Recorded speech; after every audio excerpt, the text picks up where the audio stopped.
Allah Azza wa Jalla, He says in Surah Al-Muddathir, وَرَبَّكَ فَكَبِّرْ وَرَبَّكَ فَكَبِّرْ. The waw in the beginning is like the English capital letter. Like when you start a new sentence, you begin with capital letter.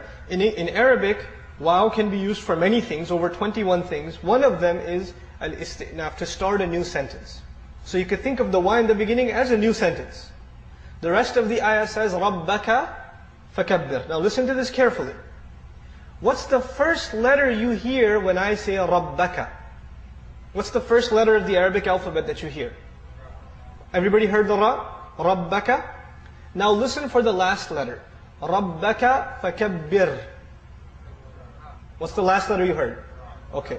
Now listen carefully for the second letter. رَبَّكَ.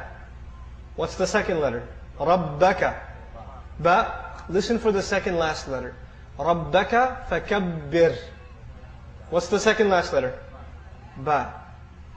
رَبَّكَ. What's the third letter?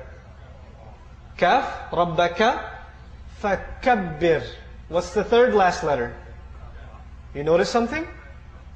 It's spelled backwards and forwards the same way.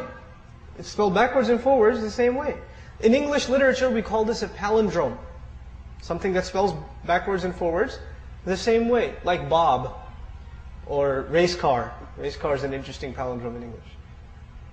Allah Azza wa Jal gave our Messenger sallallahu alaihi wasallam words that he didn't write down.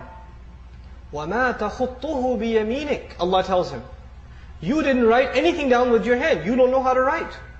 So this is entirely an oral exercise for the Messenger sallallahu alaihi wasallam. And once he says something, he doesn't edit it. He doesn't correct it. That's it. Allah revealed it and that's it. There's no, I didn't mean to say that, let me change the way I said it, etc., etc. Right? It's exactly the way Allah instructed him to recite.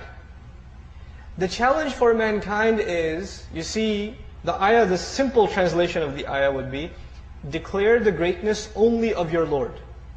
That would be a simple translation of وَرَبَّكَ فَكَبِّرْ. Try to say, declare the greatness only of your Lord in English, or French, or German, or Japanese, or Chinese, or Italian, or Russian, or Urdu, or Farsi. You pick the language. Say it so that it spells backwards and forwards the same way, and say it so you only have one attempt orally. No writing down, no looking up in dictionaries. How possible is that? Subhanallah. I can translate the ayah, but could I translate the miracle in English? If I tell you, declare the greatness only of your Lord, you get some of the message, but do you get the miracle? You don't get the miracle. The miracle of Quran is in the Arabic language. And this is just one small example. The Quran, every ayah has its own miracle.